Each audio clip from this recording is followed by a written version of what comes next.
What's that sound? It's For Amusement Only, the EM and Bingo Pinball podcast. Welcome back to For Amusement Only. This is Nick Baldridge. Big news, as always. I'm up to 83 games in the multi-bingo. I've also made some decisions about what I'm going to do next.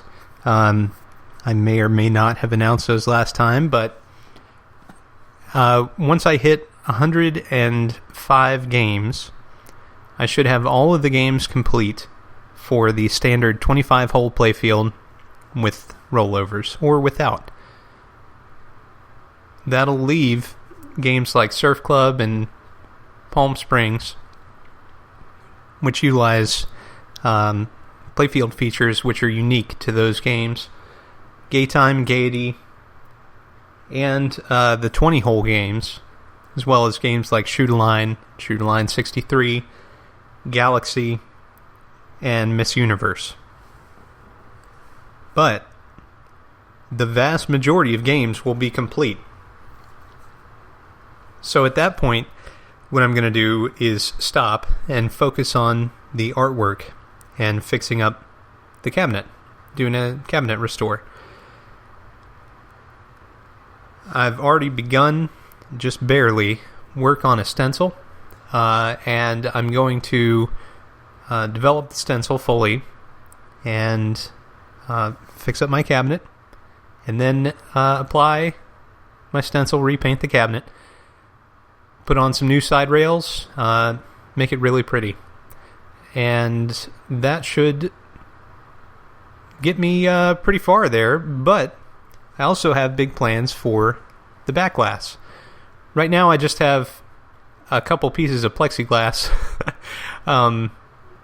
and what I'm planning to do is to make an actual back glass, as suggested by a fellow collector at the York Show. Once all this art is complete, then I'll switch back to wiring up playfields and start working on the ancillary games. I'll probably start with the largest set of games, which is the 20 holes, or I'll start with one of the smallest sets, just see how difficult it is to do. But at that point, what I should have left is buttons, getting the extra buttons installed. Right now I'm cheating a little bit by forcing buttons into double and triple duty, and doing tricks like holding them down provides a different function than pressing them, and stuff like that. This lets me test the games out, but having actual buttons would make a huge difference, especially in games like Sun Valley or Miss America. Speaking of Miss America, one of the biggest coups since the last time I spoke on the podcast, I think I was just working on variety, and I had started big time when I was last speaking. Since that time, I've developed and completed all 4 of the Miss America games. Those games are fantastic and fascinating. They're quite similar, is one way to say it, but the features that they added over time are compelling features. So, starting with Miss America 57, which I've been lucky enough to play an actual cabinet of, Miss America 57 has 5 magic lines, but instead of being arranged in the standard vertical fashion, they're horizontal, meaning that you can move the numbers one position to the right or one position to the left if you have that line enabled. And they enable on a random basis, and so on and so forth, just like any other bingo. But where things get interesting is that there are 2 different cards. So instead of a single 5x5 grid, you have 2 5x5 grids side by side, and those lines move back and forth between the cards, which means you can place the last number of the left-hand card into the first position of the right-hand card, and the first position of the right-hand card into the last position of the left-hand card. It is a really powerfally feature, and Bally and Don Hooker were very clever in the number placement and allowing you to move certain numbers into the same card twice. This is similar to the feature of the twist, which allows for different number configurations, but only one at a time. In this case, you have 2 different number configurations at all times if you have the second card enabled, and it's only enabled on a mystery basis, meaning it takes a certain amount of coin to get that second card to light. It generally lights pretty easily, though. That was not a feature that Bally was really stingy with. So, here's some stuff that I learned. From Miss America 57 to the next Miss America game, which is Miss America 75, nothing in the portioning changed one little bit. It's the same feature set. The odds steps, there's only 7 of them instead of 8, but there are 4 different colors, 2 per card. You have the mystery enabling of the second card, and what they added in Miss America 75 was double or nothing, like the 76 cards. This is a really cool feature, and that portioning I had already written for all the 76 cards, so I was able to port that directly and basically wire it up into Miss America 75.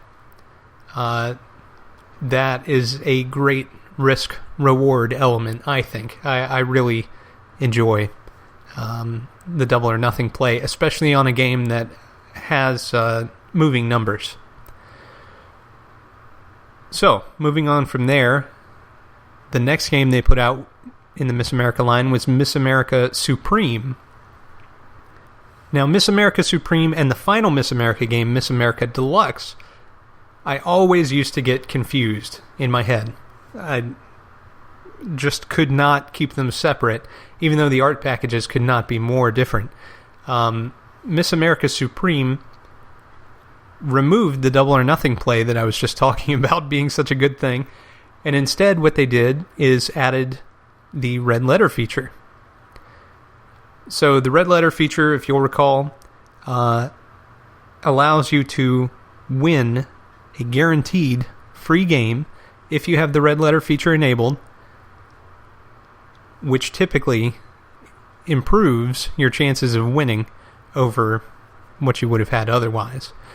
But the way the red letter feature works is a little different in these games than it is in the Magic Screen games. In the Magic Screen games, a separate special section would be enabled, the orange section, which was shaped like a reverse capital L. And if you got 2 in that section, then you would win your red letter game. You hold down the R button, the machine clicks and clacks, and then eventually drops all the balls and starts making a fantastic noise, racking up odds and features, getting you up to where the game had guaranteed. Well, the red letter game on Miss America Supreme, you have to get 2 or 3, depending on which is enabled randomly. Most of the time, you're going to get a 2, at least using the default portioning, if I read that correctly. 3, it does give you, but by the time that feature enables, typically just a few more coins get you 2. So most of the time that you play, you're probably going to get 2. At any rate, 2 or 3 in the star zones, and remember that because that'll come back with the 20 holes, but the star zones in this are the north, south, east, and westmost points on the second card. So in order to get your red letter game, you actually have to enable the second card and get 2 or 3 in those star zones in order to win. Again, it does the searching, it drops the balls, it resets the game, starts ticking everything up. It's amazing. So that feature is wonderful. And then we come to Miss America Deluxe. And again, I remembered the name twice in a row. I can't believe it. Miss America Deluxe is the pinnacle of the Miss America series. It retains everything from Miss America Supreme, but it adds striped diagonals. Striped diagonals are kind of like the red diagonals on 70s 6 cards, where the off diagonals will score. You still have your primary diagonals which score, but now the off diagonal score as well. So you can get a 3 or 4 in a row that way, even if you're a terrible player like me. So the thing about that is that it's enabled randomly. On the 76 cards, it's a guaranteed feature if you feed in enough money. On these games, it's not guaranteed, or this game, rather. But one thing that I will say, Miss America Supreme and Miss America Deluxe retain the same portioning from Miss America 57.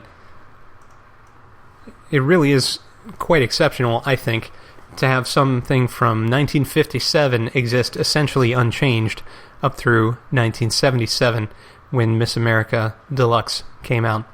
Now, Miss America Deluxe is a fantastic game, and it's really a lot of fun to play. But my favorite in the series is the first Miss America 57.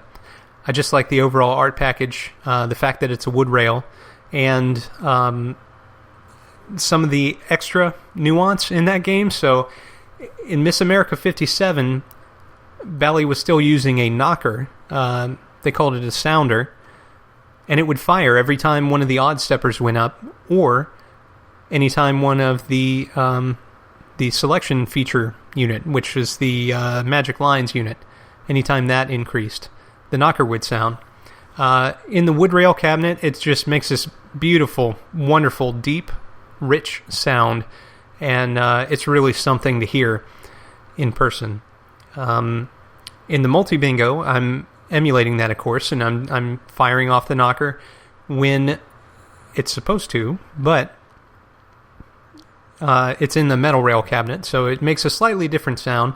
I'm probably going to get in there once I do my cabinet restoration and tweak that a bit to make it sound a little more like the older games. I think I have a little too much room for it to fire right now, and it's very loud, which I enjoy, but doesn't feel quite right. So that's my personal preference, but here's the other thing I found out, and I never would have known this if I hadn't been looking at all 4 games side by side, basically. Bally changed the number layout. I never would have noticed that. But between Miss America 57 and Miss America 75, everything was unchanged. For Miss America Supreme, Bally switched up the number 15 and the number 7, and they might have moved a 3 and maybe a 9. I forget what the last 2 numbers were, but they made these changes, and they are very subtle. Without knowing what to look for, you wouldn't even notice. But they do change the gameplay a little bit. Where before, the number 7 would have been it would have been the westernmost point on the extra card, which would have been in the star zone. Now it's number 15, which is a much harder number. So things are a little different between Miss America 75 and Miss America Supreme. But other than that, everything's the same from Miss America Supreme to Miss America Deluxe. Great games, a lot of fun. It's great to have all 5 moving lines and be able to move them back and forth. The way I do Magic Lines is pretty simple at the moment. One of the things I'm going to do once I finish every game is to go back through and improve my animations. Right now, basically, it starts in one position and poof, it's in the next position. There's really no animation to speak of. But what I'm going to do is soften that up. So I know it has to move X number of pixels between position 1 and position 2. So I'll just make a transition function which will basically decrement a count until it reaches 0, and then it's finished animating. And this will allow the game framework to continue ticking while it's moving those lines. So basically the game can continue to function, register switch hits, all that kind of stuff while it's animating. I haven't taken the time to write that yet because I am afraid it's going to break something or take a month or so, or, any of those. So I'll get to it. But for now, the way that the magic lines work is that I have a fake virtual stepper. In the real games, for Variety and Big Time, for example, the magic lines are controlled by dials on the foot rail. They will, if you turn them to the left, the numbers will jump up, and if you turn them to the right, they'll shoot down. And in the center, they'll be centered. Well, the way that I'm doing it, I have a virtual stepper. The stepper is comprised of 4 different positions. There's the default position, which is centered. Position 1, which is to the right in Miss America games. Position 2, which is centered again. And then position 3, which is all the way over to the left. This is indexed at 0. So, essentially, if you hold the button down or keep pressing it, it will cycle through all 4 positions, just like the real game. Miss America, there's no way to set a specific place for it. So, when I did Variety and Big Time, I essentially cribbed the way I was going to do that for Miss America and set it up on Variety and Big Time as kind of a proof of concept, make sure it worked. It did. And so I used that for all the Miss America games. This is exactly how I'm going to do the Magic Squares games, which I've left for some of the last games. I'm not sure why, but I'm a little intimidated by them. They were some of the first games that I attempted before I started on Coney Island, and something about them just kind of freaks me out. Mostly the animation aspect, because I don't have animations right now. That's a big part of the game for me for Magic Squares games is actually watching everything rotate, which you won't be able to do just yet. So, I'll get there. But they're in the queue next. I'll get the games developed, and then I'll implement a single animation function, change my calls. Everything will be beautiful. So, what am I working on now? Well, I finished all of the Miss Americas, and I started back into work on Magic Screen games. One of the Magic Screen games I was holding off on was Ballerina, and I was holding off on it because it needed extra buttons. Ballerina has a special feature, 1 to 7 and 7 to 1. Basically, if you have this feature enabled, which can enable by itself, separate from the Magic Screen,